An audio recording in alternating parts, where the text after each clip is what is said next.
fly before. But if I lay down and I play dead and I stay dead, maybe you'll get sick of being the monster out of my head, under my bed. Think you're something out of my nightmares, standing right there. But if I lay down and I play dead and I stay dead, then will you get bored of killing me? Silhouettes of you are like a taunt. Never really know just what you want. With you I don't ever feel calm. I can feel the sweat inside my palms. Play with me like cats and a string. You don't understand the pain it brings. You don't ever wanna give me wings. Sounds of darkness felt in my head, a big and a hard spike. I wonder if it happens to someone else. You know how you're breathing awake. Hola mundo, muy buenos días. Miércoles 25 de enero. Arrancamos nuestro programa. En un momento que nos rodea el ruido y donde los conflictos internos y externos van de la mano, necesitamos reorientarnos y mirar hacia adentro, para por lo menos seguir sintiendo. Pues con esta reflexión empiezo el programa de hoy. Por eso está con nosotros Patricia Suñé, cofundadora junto a Guillermina Suñé del centro Mira Sant Cugat. Buenos días. Buenos Patricia. días.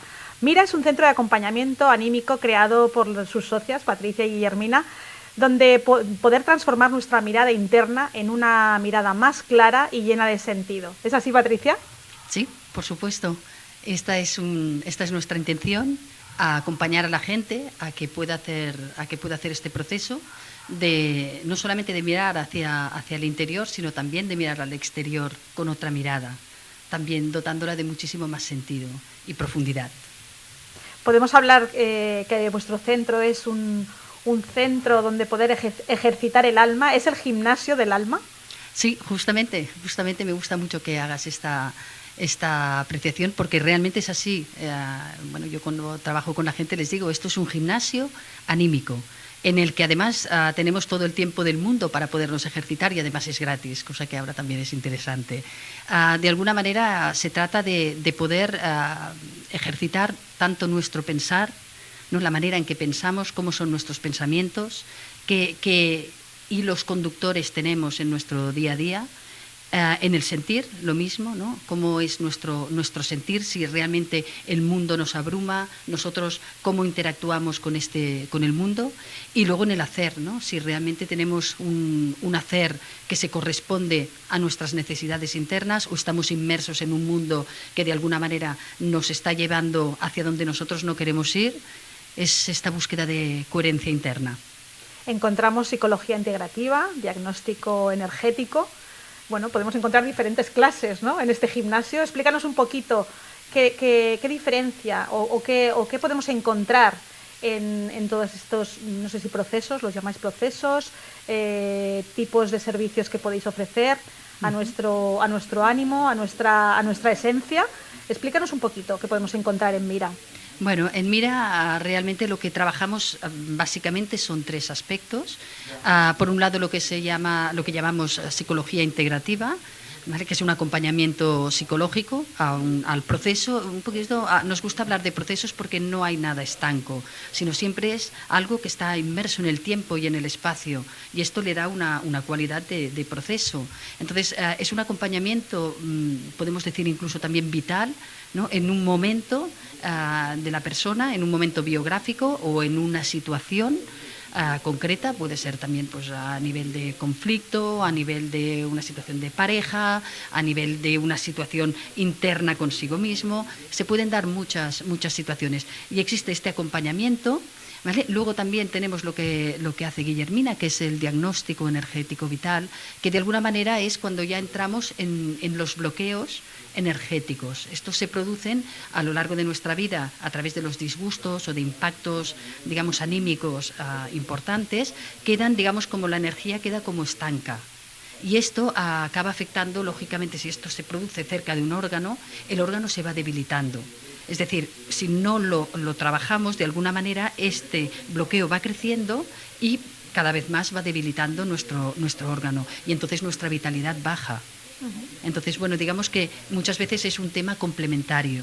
Luego también trabajamos con arteterapia, que lo hacemos también a nivel individual o a nivel grupal en función de las necesidades, pero que es precisamente trabajar esta cualidad anímica del aperturar, este sentir, y se trabaja a través de los colores, se trabaja a través de las diferentes técnicas, de las texturas, es tener experiencias vitales. Al final es un poco el poner en práctica, ¿no?, diferentes maneras de ver y de mirar y de hacer. Imagino que con este tipo de diagnóstico que hacéis previo, también os podéis encontrar con esos bloqueos que ya vienen instaurados con nuestro ADN, ¿no? Bueno, normalmente suelen ser bloqueos más que con el ADN. Yo diría que, bueno, aquí ya entramos en el tema del destino también, ¿no?, de la persona. Al final, digamos, cuando hacemos el acompañamiento psicoterapéutico, a mí me gusta hablar de tres vertientes, ¿no?, que influyen en el ser humano. Una es su biografía, ¿vale? Es, digamos, su camino en la vida. Otro es el tema, digamos, transpersonal o sistémico, ¿no?, que de alguna manera nacemos en un lugar, en una familia, con toda una serie de condicionantes también que de alguna manera nos están afectando. Y luego también el tema propio de destino, de propósito de vida, de qué hemos venido a hacer, qué sentido tiene nuestra vida. Y ahí es donde podemos encabir esta parte más, si queremos llamarle así, más espiritual. Imagino que dentro de estos procesos de los que me hablas entra ese estudio de dónde nos encontramos, ¿no?, de los tres factores que estás hablando. Imagino que hacéis un análisis de cada uno de ellos y a partir de aquí pues acompañáis a la persona a que encuentre realmente su esencia, porque continuamente estamos mirando hacia afuera. Y yo creo que cuando hablamos de gimnasio del alma es que hay que empezar a practicar más esa mirada hacia adentro, ¿no? Exactamente. Es un tema de autoconocimiento al final también. Es decir, necesitamos saber cómo miramos nosotros el mundo y conocer cómo este mundo impacta en nosotros. Es bidireccional, entonces es muy importante poder hacer esta gimnasia en la que nos damos cuenta de cómo miramos al mundo y darnos cuenta que además es una mirada, no es la única. Y aquí es donde empieza toda la ejercitación, que hay muchas maneras de mirar el mundo. Y que la podemos ir adaptando también. Exactamente, es decir, en la biografía se producen estos cambios. No es lo mismo un niño que un adolescente, que un adulto o que una persona mayor, digamos en la tercera edad. Son miradas distintas porque hay una maduración. Por eso también nos gusta hablar de proceso, porque en los procesos hay un inicio y se produce un proceso de maduración. Entonces es distinto y es muy importante que entendamos que para mí la psicología tal y como nosotros la entendemos en este caso y la aplicamos tiene que ver con estos procesos vitales de la persona. Es decir, acompañamos a la persona en su momento vital. En el momento en el que se encuentra Exactamente. Actualmente. Sí, porque a veces intentamos también no culpabilizar, porque no la palabra culpabilizar tampoco, pero buscamos mucho qué ha habido detrás, y al final también lo que nos tenemos que tomar conciencia del momento que estamos viviendo y cómo queremos vivirlo, ¿no? Claro. Lo que nos da esta retrospectiva, este ir hacia atrás, de alguna manera es poder entender dónde se gestan muchos de los programas que luego tenemos automatizados. O sea, damos muchas respuestas al mundo, digamos, como automatizadas, es decir, inconscientes, que de alguna manera su gestación se ha producido cuando nosotros éramos pequeños. Entonces está bien que vayamos allí para verlo, pero una vez lo vemos, lo ejercitamos en el presente, porque no podemos volver atrás. Entonces lo interesante es esto, nos sirve para detectarlos y nos sirve para verlos, pero luego donde tenemos que de alguna manera actuar y poder incidir es en el presente. Yo cuando estaba mirando la información de vuestro centro y conociendo un poquito lo que hacéis, me imaginaba a mí misma como una cebolla. Uh-huh. ¿Vale? Y entonces cuando pelas una cebolla le quitas la capa externa y vas encontrando capas interiores que a veces hasta te da ganas de seguir quitándolas, ¿no? Pues me ha dado la sensación, o me he comparado con una cebolla, como diciendo, el mundo me ve como una cebolla con su parte exterior, pero yo me tengo que conocer con las capas de dentro. Exacto. ¿Podríamos hacer esta metáfora? ¿Podríamos utilizarla? Y tanto. Y además normalmente lo mejor está en el núcleo, ¿no? Lo más sabroso. Entonces hay que poder llegar a este núcleo. Y este núcleo sería la parte, digamos, espiritual, entendida como propósito, como sentido de vida, hay que poder atravesar todas estas capas y conectar lo más posible con este núcleo interno. Que en el núcleo, no sé si es así, pero puede ser que encontremos nuestra esencia. Sí, por supuesto. Que a veces es muy complicado conectar con nuestra esencia, aunque nos conozcamos, aunque sepamos qué virtudes, qué valores, qué defectos, a veces no nos permitimos ser nosotros mismos, por lo que decías tú, por estos inputs, ¿no? Claro. Bueno, ahí está para mí digamos, el juego de la vida, ¿no? Y el disfrute de la vida, que es precisamente esto, el llegarnos a conocer a nosotros mismos en la medida que podamos y que se nos permita. Y esto es un camino para conectar con nuestra esencia, y unos conectan más, otros conectan menos, pero al final este es el camino. ¿Para qué? Para poder ofrecer también al mundo lo mejor de nosotros. Uh-huh. Cuando nosotros nos conocemos a nosotros mismos y realmente sabemos cuáles son nuestros potenciales, es cuando podemos aportar todo esto al mundo. Entonces el mundo necesita que la gente llegue a su esencia, que no se quede en las capas exteriores, porque en las capas exteriores no está lo verdadero de la persona, del ser. Hablabas de procesos. Me imagino que cuando una persona llega a vuestro centro, claro, las personas somos muy dispersas, muy variadas, y cada una llega con su lastre, con su mochila. Inicialmente hacéis un análisis previo de la persona para explicar un poquito a nuestros oyentes cómo funcionáis, ¿no? Llega la persona, analizáis exactamente o intuís un poco de dónde puede venir su bloqueo, y a partir de ahí, entre tú y Guillermina, trabajáis ese bloqueo, ¿no? ¿Entiendo? Bueno, depende. Es muy variopinto. Depende un poco de la inquietud de la persona. Al final, yo creo que lo importante cuando que tenemos en mira es esta escucha activa, ¿no? Respecto a la persona. Entonces, cada persona viene con una inquietud, viene con una pregunta, viene con un anhelo. Entonces, depende de cuál sea este anhelo, es lo que digo siempre, hay muchas miradas, y entonces hay también muchas necesidades que pueden ser manifestadas de una manera o de otra. Entonces, hay gente que viene más, digamos, buscando una explicación que tenga que ver con el físico, ¿vale? Sí, con la parte energética, pero que no deja de ser vinculado al cuerpo físico. Estoy cansada, vienen con síntomas más físicos. Más, ¿no? Físicos, y que de alguna manera, pues que ves que la persona necesita como asirse, ¿no? a esta parte más energética. Entonces, bueno, pues es un buen comienzo empezar por un diagnóstico energético y ver realmente pues estos bloqueos que pueda tener la persona, y entonces a partir de aquí decidir, bueno, pues si la persona tiene estos bloqueos que de alguna manera no le están permitiendo tampoco hacer todavía el paso a hacerse la pregunta hacia la psicoterapia, pues está muy bien que se pueda trabajar pues con terapias manuales, como puede ser la acupuntura, o puede ser el masaje Pressel, o puede ser la reflexología, que ayuda a desbloquear todo esto. Y entonces la persona, este diagnóstico puede ayudarle a hacer como una especie de despertar de, ostras, ¿cómo estoy? ¿Vale? Luego estas terapias le ayudan a desbloquear esto, por tanto, a tener una energía más elevada, y entonces, si es el momento, también pueden atreverse a hacer este camino. Este cambio, ¿no? Quizá podemos hablar de cambio también. De cambio, y a mí me gusta más transformación. Transformación. Realmente transformación, porque allí es cuando hay un componente de profundidad y de sentido que el cambio no lo suele dar. Hemos de añadir que tú también eres psicóloga social. Sí. ¿Qué te aporta esta faceta tuya a esa faceta que has iniciado en el centro? Bueno, lo que me aporta es... Bueno, has iniciado, no, ya llevas muchos años haciéndolo, pero... Sí, bueno, en el que centro. Te has estrenado ahora en el centro, en el pueblo, sí. En Sant Cugat del Vallès, que no lo hemos dicho. Sí. A ver, lo que... Bueno, creo que además justamente ha coincidido en un momento social muy interesante. Y digo interesante desde el punto de vista psicológico, evidentemente, ojalá no hubiera venido de la manera que ha venido, pero ya que está, vamos a sacarle todo el jugo que podamos, ¿no? En qué sentido tiene todo esto.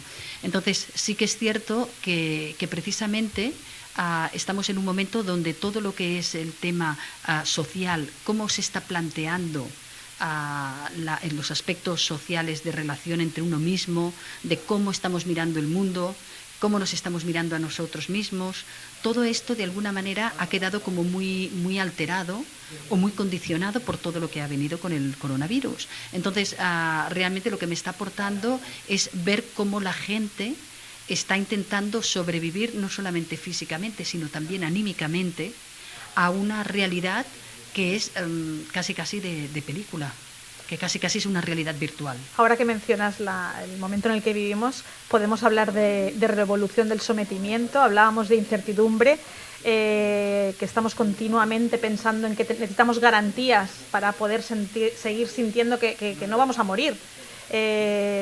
No sé, ¿cómo estás viviendo? ¿Cómo lo ves tú? No sé si parece muy fuerte la palabra revolución del sometimiento, pero creo que es una buena definición para explicar lo que estamos viviendo en estos momentos, ¿no? Bueno, realmente... según nuestro punto de vista, vaya. Sí, no sé. claro.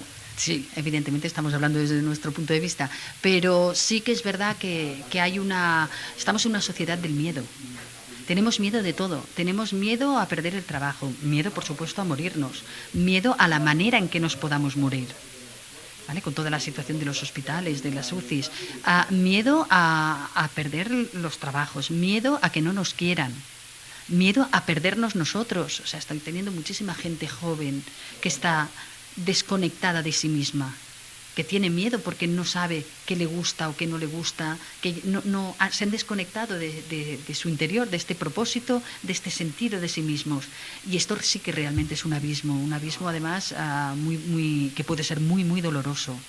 Entonces, todo esto que nos está viniendo está poniendo de manifiesto que existe y que se está potenciando todos estos sentimientos y toda esta manera de ver la vida, y que es un despropósito. Y de cómo afectarán a nuestras generaciones futuras. Por supuesto, porque además ha irrumpido de una manera muy bestia todo el tema tecnológico, y esto tiene consecuencias, porque una cosa es el uso de la tecnología y otro muy distinto es el abuso de la tecnología. Yo siempre digo que hay que hacer un buen uso. Efectivamente, pero tenemos que aprender, y realmente si al adulto ya le cuesta dominar la situación, estamos todo el día conectados con el WhatsApp, con las series, estamos permanentemente, distraídos con temas tecnológicos. ¿Cómo podemos pretender que nuestros hijos puedan controlar esta situación? Entonces, realmente esto nos aliena los unos de los otros, porque al final estamos viviendo en realidades virtuales que no son reales, y al final ya hay una confusión, que no sabes qué es real y qué es virtual. Estamos tan conectados que al final nos desconectamos. De nosotros mismos y de los otros. O sea, realmente es una conexión absolutamente ficticia, y la realidad es una desconexión brutal. Y con el entorno, con el mundo que nos rodea, la gente ya no se para a mirar cómo crecen las plantas. No se para a mirar si estamos en primavera y la diferencia entre las diferentes estaciones del año y cómo nos afecta esto anímicamente a nosotros. Todo esto son ciclos vitales que nos afectan, y estamos absolutamente desconectados. Estamos perdiendo un poco el sentido de dónde tiene que ir nuestra mirada, ¿no? Y a veces es lo que decimos, no solo hablábamos de mirarnos hacia adentro, claro que hay que mirarnos hacia adentro, pero que esa mirada también ha de ser clara hacia afuera. Claro, por supuesto. Tiene que ir un poco alineada, ¿no? Uh-huh. También nos gusta trabajar a nivel colaborativo. Tenéis diferentes personas a vuestro alrededor que complementan esa ayuda anímica que queréis hacer a otras personas. Explícanos un poquito cuál es vuestro modelo de trabajo, o más que de trabajo, de acompañamiento, ¿no? Bueno, el tema es precisamente esto, con que el alma tiene muchos matices, y la gente, cada persona tiene sus necesidades, pues es poder acompañarlos de esta manera, a lo que mejor le vaya a la persona en aquel momento, ¿no? En este momento vital. Entonces, pues nos gusta rodearnos pues de gente que, desde terapias manuales complementarias, como he dicho, pues masajistas Pressel, el tema de lo que es el tema de la acupuntura o de la reflexología, médicos también que tengan esta mirada también más holística, ¿no? Más de incluir el sentido de vida, no de ver solamente la enfermedad como algo que se tiene que paliar, sino que tiene unas causas, que tiene un proceso, y que podemos aprender de estos procesos también de la enfermedad. Es que siempre hemos podido ver que la ciencia y la espiritualidad han ido como separados, y al final yo creo que se tienen que volver a reconectar, ¿no? Y porque tienen que ir de la mano. Claro, pero es que no siempre ha sido así. digamos, desde esta sociedad más materialista y desde el siglo XVIII, XIX, que empezamos a entrar de lleno en la materia y nos hemos olvidado de la parte espiritual, y no es una u otra, son las dos. Al final todos vamos al médico y todos somos espirituales. Exactamente. Porque no hay nadie que sea aspiritual, ¿no? No.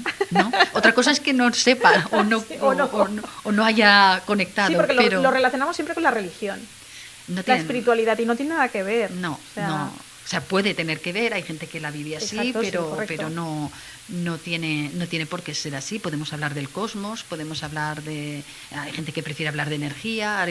Bueno, cada uno le da la nomenclatura que cree que le resuena más. Ahora que hablas del cosmos, hablábamos también de ir alineados. ¿Qué significa que pensar, sentir y hacer tienen que ir en la misma dirección? Y que lo hemos de hacer con una mirada hacia los demás, hacia nosotros mismos y también hacia la naturaleza. Al final va todo relacionado, ¿no? Sí. Es así, digamos, la parte anímica evidentemente es intangible, pero sí podemos ver sus manifestaciones, y al final esto se traduce en ver la manera en que pensamos, la manera en que sentimos y la manera en que hacemos las cosas. Entonces, evidentemente, pues estamos en un momento social en el que acostumbramos a pensar una cosa, acabamos sintiendo otra, y al final hacemos una tercera que un poco tiene que ver con una o con otra. Entonces, claro, evidentemente esto produce una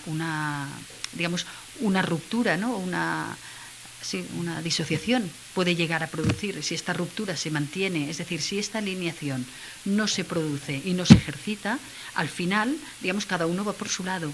Y entonces llega un momento en que esto se destruye, podemos decir, ¿no? Esta alineación. Y entonces la gente, pues actúa sin pensar, ¿vale? Piensa y no actúa, y el sentimiento lo pone pues por donde puede o lo anula.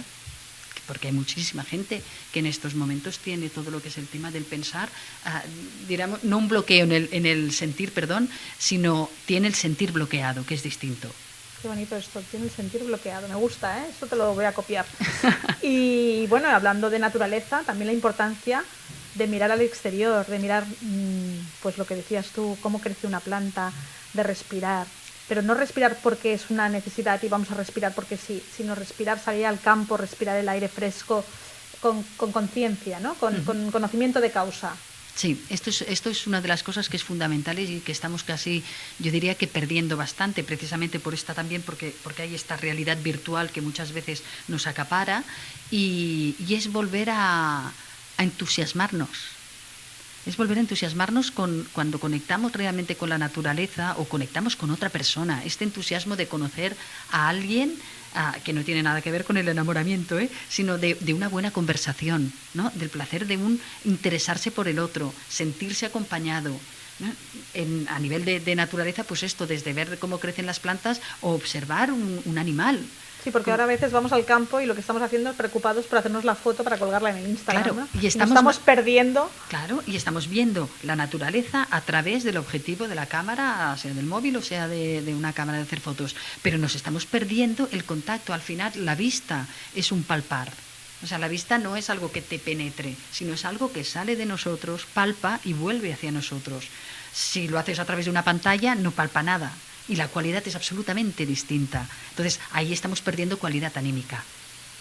Y es muy importante recuperar, porque esto es lo que nos llena. Es decir, un buen paisaje, ¿vale? Algo bonito, la belleza, nos da alegría y nos produce bienestar anímico. Si esto, de alguna manera, lo filtramos a través de una pantalla, no tiene el mismo efecto, ni muchísimo menos. ¿Vale? Es igual que las conversaciones, no es lo mismo el tú a tú, en directo, ¿no? Y ver a la persona y poder tener esta gestualidad más allá de la palabra. Y mirar a los ojos. Exactamente. Que es una maravilla. Yo siempre digo que la radio engancha. La radio es a través de los micros, pero cuando tú tienes a un invitado delante y le miras a los ojos, tienes más capacidad de transmitir muchas más cosas que si es a través del teléfono o si es a través de un Zoom. Porque te pierdes muchas cosas por el camino. Exactamente. Y estas son las cualidades anímicas. Ahí es donde vamos. Entonces, en un taller, en un compartir, esto es lo que nosotros queremos potenciar, de alguna manera ampliar esta mirada con vivencias y experiencias que nos aporten y que nos nutran anímicamente. Yo creo que la palabra sería nutrirnos anímicamente, igual que podemos comer buena comida o comida basura, ¿vale? Nos podemos nutrir bien o nos podemos nutrir con alimento basura. Los talleres me imagino que son a nivel grupal, ¿no? Sí. Cuando los realizáis también es compartir con otras personas, que eso también es muy bonito, ¿no? Sí. Sí. Bueno, porque también es un poco potenciar este sentirnos acompañados en los procesos, es decir, no estamos solos. Y al final estamos hablando bueno, se está hablando mucho, ¿no?, de las enfermedades mentales, y hay muchísima gente que está en situaciones similares. Entonces no es una cosa, o sea, lo que está conllevando también, y ha conllevado la pandemia y la gestión sobre todo de esta pandemia, ¿no?, con todo el tema de los confinamientos, es al aislamiento social. Entonces uno se siente solo con su problema y el problema se agrava muchísimo más.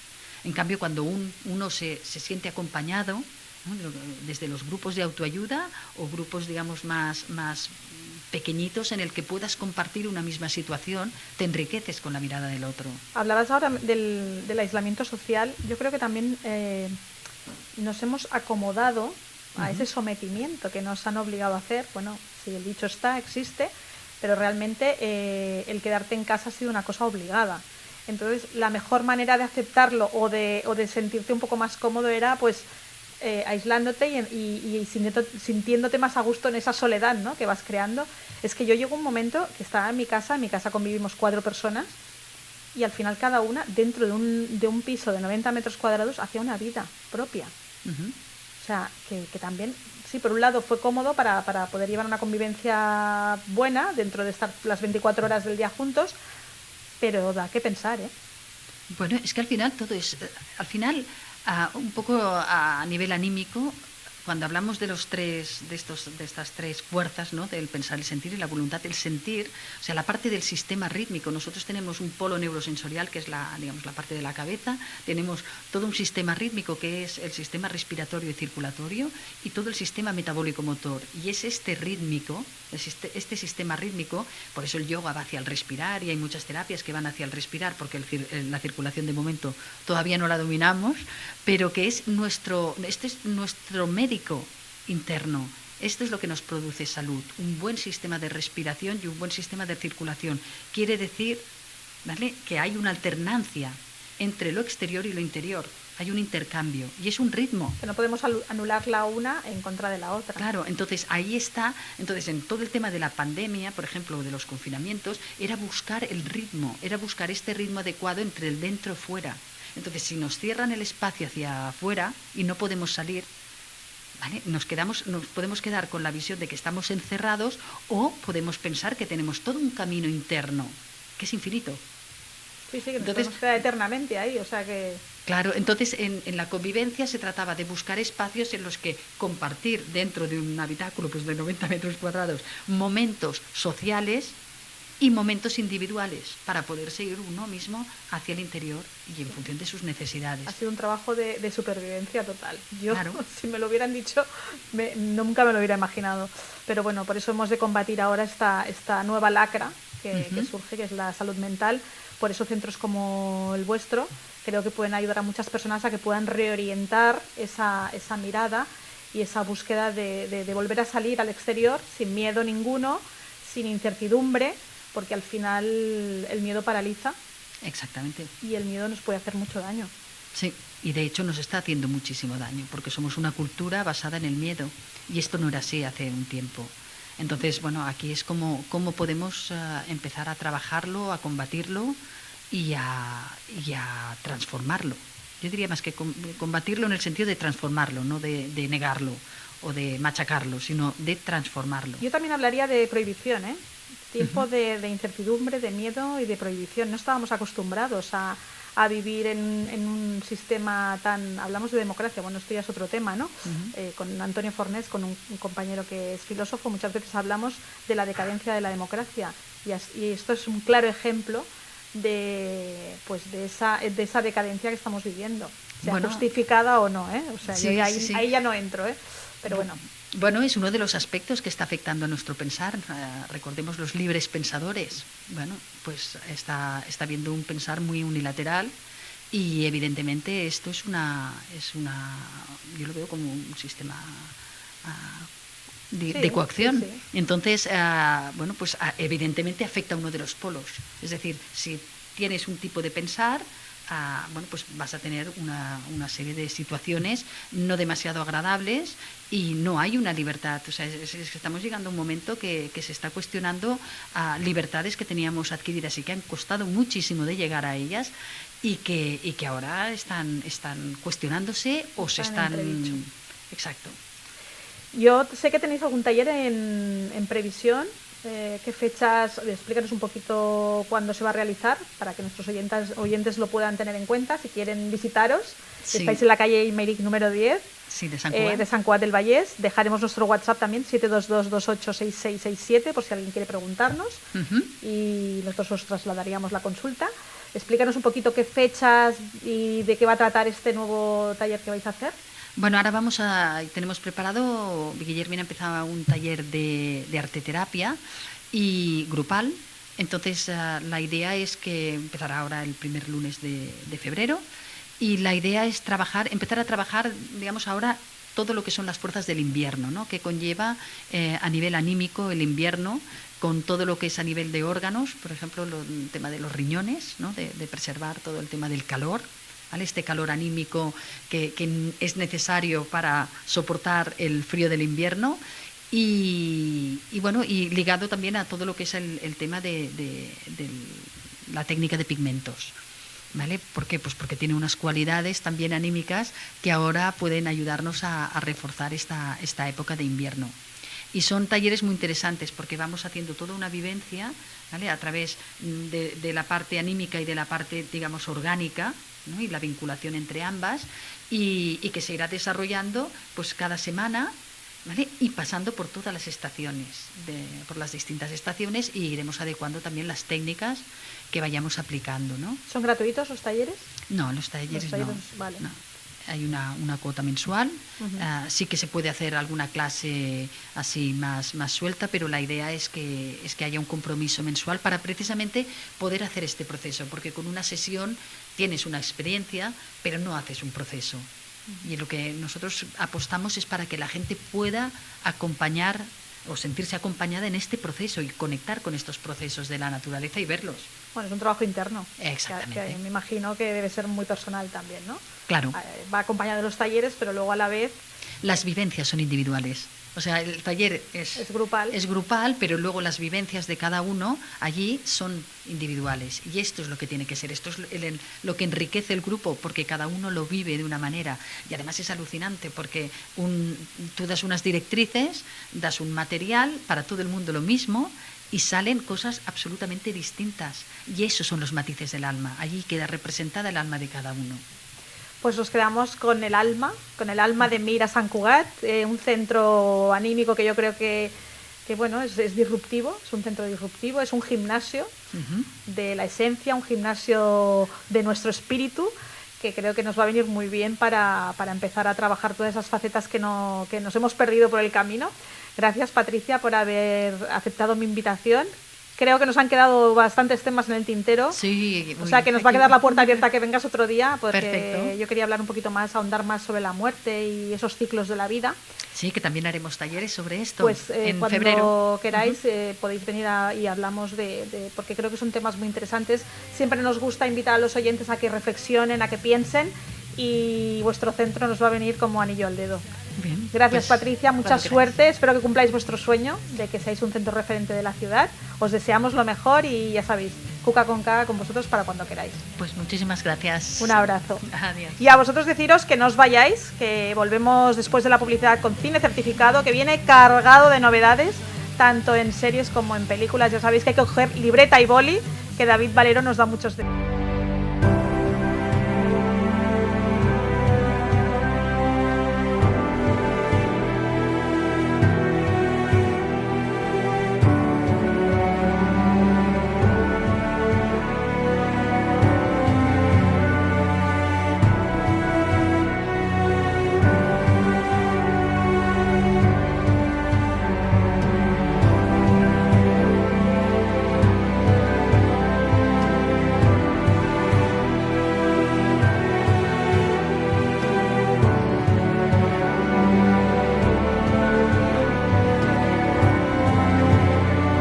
Bienvenido Cine Certificado. Volvemos de publicidad y estamos con David Valero. Buenos días, David, ¿qué tal?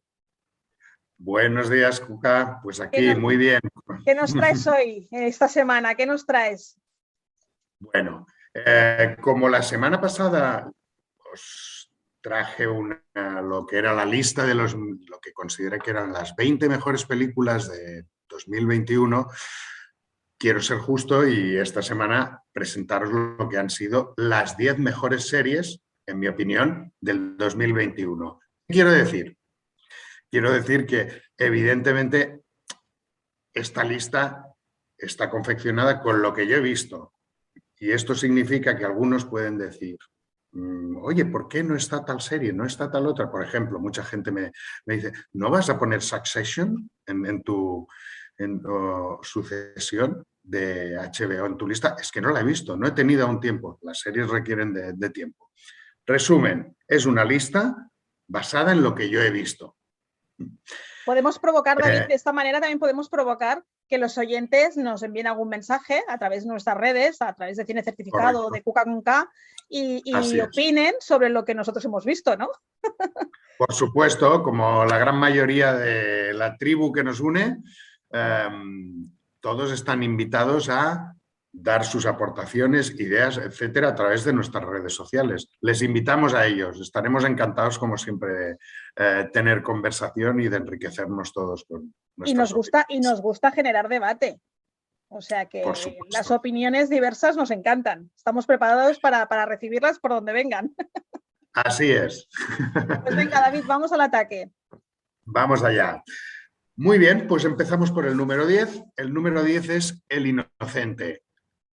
Serie de Netflix, dirigida por el ya consolidado y creada por el ya consolidado Oriol Paulo. Seguramente nuestros oyentes lo conocerán por El Cuerpo, Los Ojos de Julia o Durante la Tormenta. Se ha pasado ahora al formato miniserie con un thriller criminal que engancha desde el primer episodio y que te somete a sorpresa tras sorpresa hasta el episodio final. Un cóctel de misterio, crimen, secretos y que se merece que no se explique ni una sola frase del argumento para que nuestros oyentes realmente se dejen sorprender y se asombren capítulo a capítulo. Además, como protagonista un Mario Casas que está en modo superlativo. Muy bien. ¿Me vas a dejar que me los vaya apuntando? Porque claro que sí. Yo cada vez tengo más lista, la lista es más larga, ya lo que me faltan son horas para verlas. Bueno, no, por eso decía, el ver series y cine a veces es complicado, combinarlo, pero hacemos lo mejor que podemos y eso nadie nos lo quita. Exacto. En el número 9, La Serpiente, también en Netflix. Esta miniserie está basada en la historia del asesino del bikini. Es un criminal que solía ir a la caza de turistas en la Tailandia de los años 70. Funciona a la perfección todo, tanto como recreación como thriller, durante sus 8 capítulos. Es increíble, además, cómo recrea la Tailandia, el sudeste asiático de los 70. Es espectacular, es uno de sus puntos fuertes. Pero si hay algo que destaca por encima de todo, ese es Tahar Rahim, el actor francés, que ya es un habitual en las temporadas de premios y que ya conocen y que muchos conocen desde 2010, cuando se le descubrió en la película Un Profeta, el clásico de Jacques Audiard. La Serpiente, número, apuntado. La Serpiente, sí. Basada en hechos reales, importante. En el número 8, un clásico ya de nuestras listas anuales, Cobra Kai, también en Netflix. La tercera y cuarta temporada de la secuela del clásico ochentero Karate Kid continúa explotando con éxito la fórmula de la nostalgia, incorporando además temporada tras temporada personajes de las 3 películas originales. Su inocente planificación de las escenas de acción, que parece que sean un despropósito, en realidad no dejan de ser una virtud más por lo que adoramos de esa reversión, ¿no? Y como plato fuerte, ahora tiene la enseñanza de que ni los malos son tan malos, ni los buenos son tan buenos, y que tampoco en la vida podemos ir dando cera, puliendo cera, sino que a veces también toca atacar primero. Todo vale en el 2020. La cuarta temporada es actualmente, además, la serie más vista de 2022 en Netflix. White Lotus, una de las comedias más ácidas y divertidas del año. Las teóricas felices experiencias de los clientes y empleados de este hotel paradisíaco, de este hotel tropical del mismo nombre, en realidad se convierten en un catálogo de las miserias y desamores de sus personajes, ¿no? Ya sean parejas, familias, amigos. Especial atención al personaje de Armand, que es el responsable del hotel y que como hilo conductor es el que hace reír más, pues tiene las situaciones más ridículas y más sorprendentes durante toda la serie. Muy recomendable y en HBO. HBO, ¿eh? Vale, perfecto. Disponible en HBO. Muy bien. En el número 6, Venga Juan, también en HBO. La tercera temporada, que estamos hablando ya de la tercera, que narra las peripecias del funcionario público Juan Carrasco. Potencia aún más, si era posible, sus desventuras y mamarracheces, convirtiéndolo incluso en el centro de un caso de corrupción nacional. Javier Cámara consigue que sientas vergüenza, pena y desprecio por partes iguales por este, podríamos decir, espejo de lo que es la sociedad política actual española. Como decía también, en HBO. Nos viene como anillo al dedo, ¿no? Ver esta serie. Perfecto. Totalmente contemporánea, podríamos decir. En el número 5, uno de las más populares seguramente de este año, por no decir seguramente la más popular de Netflix en 2021, El Juego del Calamar. Esta miniserie coreana consiguió sorprender a propios y extraños, irrumpiendo con fuerza en septiembre y siendo número 1 durante muchísimas semanas, generando mucha conversación y muchas historias alrededor de ella misma. Gracias a un relato tan extraño como adictivo. Sí, dime. No, yo es que con el Juego del Calamar he tenido ese problema que suele pasar con los libros que son tan buenos, que te dicen, sí, lo has de leer, y cuando empiezas a leer el libro dices, pero madre mía, ¿esto qué es? Es como que he generado tantas expectativas en esta serie que Correcto. Me ha defraudado. Te lo iba a decir, a veces las expectativas no juegan a tu favor. Y este es un caso claro. Hay mucha gente que cuando ha empezado esta serie, pues se le ha quedado por debajo de esas expectativas. Tú me decías antes que cuando hay una serie y llegas al tercer capítulo y no te ha enganchado, es que esa serie no te va a gustar, ¿no? Correcto. Pues correcto. A mí me pasó eso con el Juego del Calamar.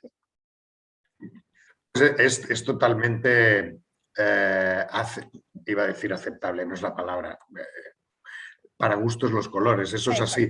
Tenemos que tener en cuenta además que cuando hacemos listas, sobre todo la gente que trabajamos, pues no sé, críticas a veces, en hacer listas, etcétera, están basadas en criterios también subjetivos. Hay una parte objetiva, que es la técnica y la artística, y esto creo que lo hemos hablado en algunas ocasiones, pero hay una parte subjetiva.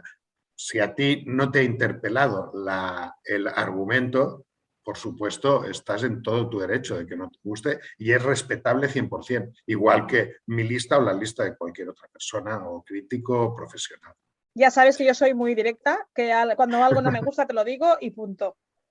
Ah, sí, pues me parece perfecto. Así lo hago yo todas las semanas también. Perfecto. Seguimos. Pues como decíamos, El Juego del Calamar, número 5. Miniserie coreana, como habíamos dicho, que nos sorprendió.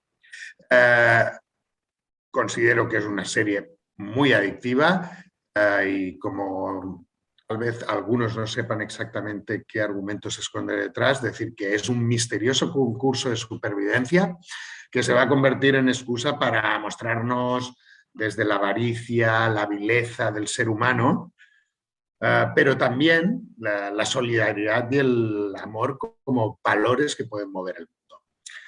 Número 5, como decía. En el número 4, otra producción Netflix, Nuevo sabor a cereza.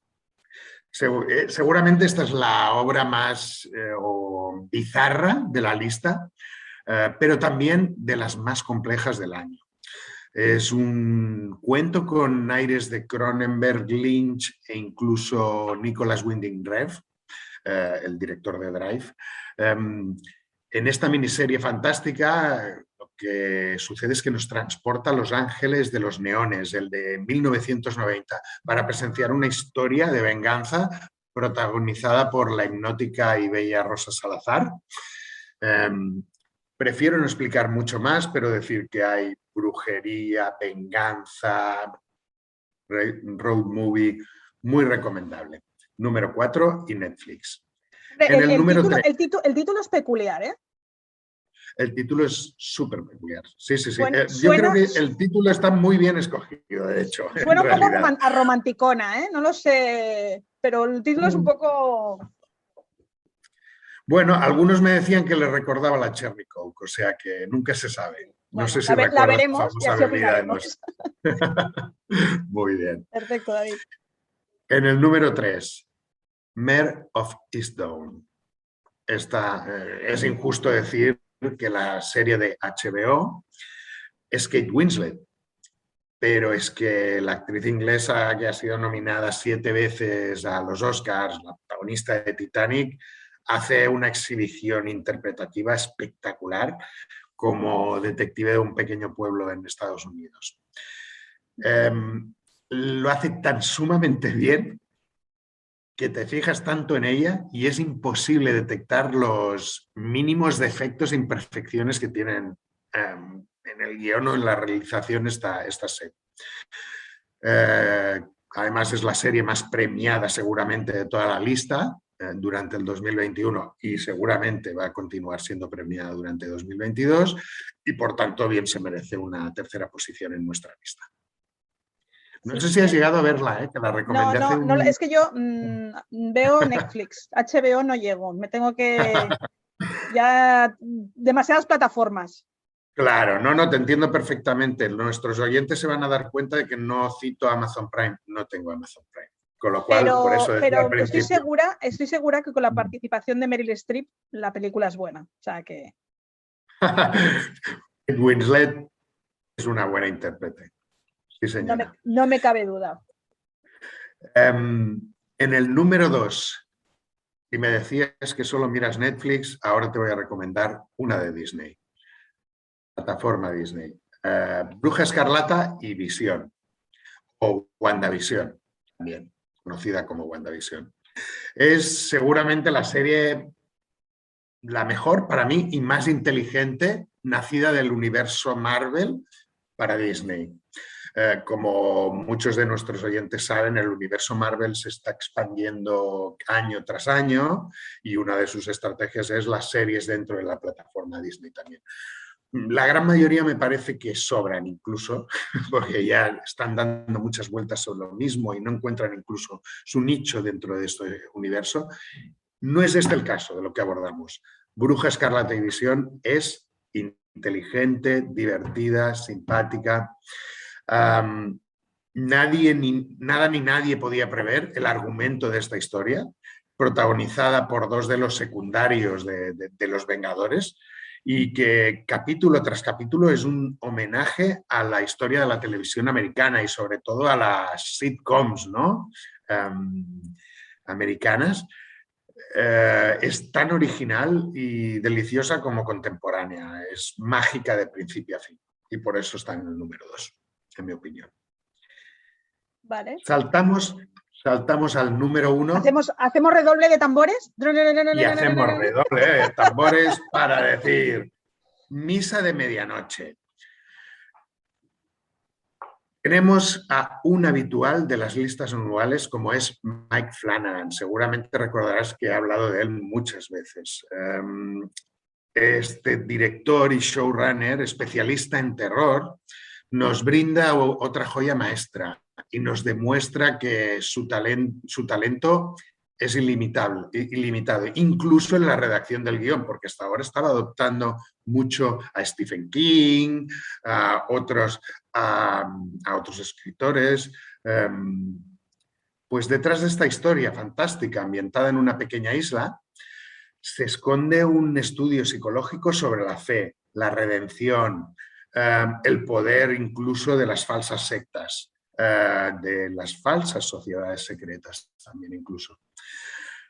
Muy interesante, consigue sus dos objetivos, que es dar miedo y hacerte pensar por partes iguales y siempre con una calidad excelente en todas sus disciplinas, ya sea el guión, la interpretación o la misma historia. ¿En qué plataforma la encontramos? Netflix. En resumen, desconfiad de quien nos brinde todas las soluciones a vuestros problemas, sea real o irreal.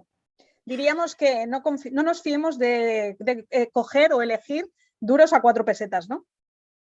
Correcto. Todo cuesta en esta vida. Exacto.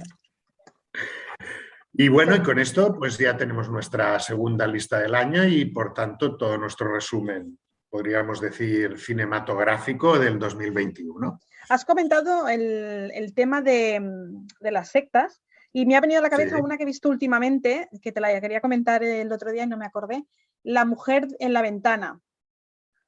No he llegado a verla. ¿No la has visto? Pues te la recomiendo porque trata bastante el tema de la depresión, ahora que estamos en este momento que hay tanta visibilidad de la salud mental. Pero o sea, entra desde la visión de la enfermedad, pero de una manera muy interiorizada, bueno, creo que es una película que analiza muy bien el problema de la depresión y de cómo una persona cuando llega a este estado llega hasta el punto de la obsesión. No sé, me pareció muy interesante. Ahora que comentabas lo del tema de las sectas, me ha venido esta serie a la cabeza. Pues te agradezco muchísimo la recomendación y me la pongo en mi lista para abordarla cuando antes. ¿Es Netflix? Es Netflix y espero que me digas a ver si te gusta o no. Claro, que me des tu visión cinematográfica. Por supuesto, sinceridad siempre. Bueno, una vez tenemos nuestra lista, yo quería hablar de un tema, no sé si nos va a dar mucho tiempo o no, pero que nos quedan 5 minutos. O sea, que si quieres vamos a... Yo quería destacar primero, ya que sucede en pocas ocasiones, creo que desde El Hoyo, no sé si nuestros oyentes recordarán la película El Hoyo, no sucedía, y es que en Netflix ahora mismo tenemos un número 1 español, tenemos a El Páramo, que esta semana ha ascendido a la primera posición como la película más vista de habla no inglesa a nivel mundial, con casi 98 millones de visionados, lo cual es bastante sorprendente. Es bastante sorprendente.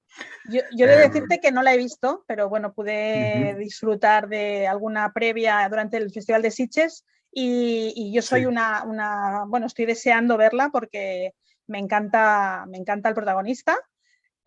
Bueno, y me parece que tanto Inma Cuesta también como el niño Asier Flores son apuestas seguras y tengo muchas ganas de verla. Y tengo muchas ganas de verla. Sí, sí. Correcto. Es exactamente, estamos alineados porque creo que los puntos fuertes de esta película, por supuesto, son Inma Cuesta y Asier, que interpreta, como bien decías tú, al hijo de Inma Cuesta. Es una obra de terror psicológico donde, bueno, hay muchas cosas que se pueden mejorar, pero donde se puede intuir también el talento de su director, que es David Casademunt. Yo creo que tiene futuro y más ahora que seguramente los productores estarán con sus ojos puestos encima de todo lo que pueda hacer, ¿no? Y en apoyarlo.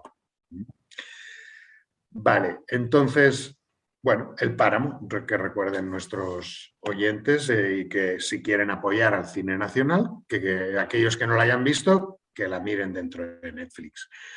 Y por último, otro tema que creo que es importante, no quería traer más recomendaciones porque ya llevamos 20 películas y 10 series, ¿no? Vamos a tener que dejar de trabajar para ver todas tus predicciones, hijo mío. Bueno, si ayuda a que la gente se lo pase bien, pues contentísimos. Horas de diversión. Dicho esto, como decía, pues quería abrir, no sé si tú has llegado a ver una película en Netflix precisamente que se llama Don't Look Up, no mires arriba. Te he de decir que empecé a verla y no me ha enganchado. Es de esas que no he llegado ni al tercer capítulo. Ajá, no la he entendido. no te ha entendí. gustado. No me ha enganchado. Vale. Me parece que Vale. le voy a dar una segunda oportunidad, pero tengo tantas por ver que no sé yo, ¿eh? Bueno, en mi opinión, no deberías de darle una segunda oportunidad, pero no porque pueda estar mejor o peor, o sea, eso es... y te voy a explicar por qué. Porque quería precisamente introducir así el tema. Es un ejemplo claro de algo que es uno de los males de hoy en día en la crítica y en las conversaciones sobre cine, que es el efecto polarizante. El efecto polarizante de o te gusta mucho o no te gusta nada. Nos hemos olvidado de los grises y los matices. Para mí, y este es un caso clarísimo, o sea, yo que sigo un poquito también las conversaciones en diferentes redes sociales, me he dado cuenta que todo el mundo esta película es o una obra maestra o es un desastre total. Y esto tendría que darnos que pensar un poquito, ¿no? ¿Dónde se quedan los matices? ¿Dónde? En mi opinión, si quieres que te diga la verdad sobre la película realmente, una vez abierto este tema para que la gente piense un poquito al respecto sobre los matices y los grises, es una película precisamente que se encuentra ahí en el medio. Porque detrás de tanto elenco, porque está plagado de estrellas, ya sabemos que está Leo DiCaprio, que sabemos que está Meryl Streep, Jennifer Lawrence, etcétera, con un director top también, con una producción y un presupuesto top, se esconde un muy buen guión, pero que ha sido ejecutado de una forma, yo creo, nefasta. Es decir, tiene muchas virtudes, pero la ejecución es tan nefasta que al final se queda en una medianía. Ese es un poquito, ¿no? Eso es un poquito mi reflexión. Y insisto, aunque las estrellas estén, algunas no brillan, ¿eh? Que eso también hay que decirlo. Eso te iba a comentar, No no siempre es garantía de éxito, ¿no? Que según quién, porque a veces también el papel no es adecuado para ese actor, o bueno, se pueden confluir muchas cosas. O incluso puede ser que los actores no tengan su buen día o que incluso no confíen o no les guste el guión. Tan solo lo hagan por ampliar su bolsillo. Y la película, pues lo que habla sobre polarizar, yo creo que puede ser un reflejo de cómo estamos actualmente, ¿no? De cómo actúa en estos días, todos los temas se tratan de una manera totalmente polarizada. O sea, que al final también igual es un traslado de lo que es la sociedad, ¿no? Que al final el cine es reflejo de lo que vivimos. Así es, sin lugar a dudas. Creo que la gente haría bien en pensar en lo que les decimos, no solo a nivel cine, sino, como decías tú, trasladarlo a la vida real. Ese es el objetivo de introducir algún tema así durante cada semana. Si hacemos pensar, hacemos mucho. O sea, con eso nos quedamos. Llegamos al final del programa, David. Agradecerte como siempre que estés con nosotros y bueno, que vayas preparando muchas cositas para la semana que viene. No sé si nos dará tiempo de hacer tantos deberes, pero bueno, lo intentaremos. Y te esperamos en Cuca con K, y a vosotros que deciros lo de siempre, que seáis muy felices, que disfrutéis de las cosas pequeñitas de la vida y os esperamos la semana que viene. Buen cine a todos. Buen cine.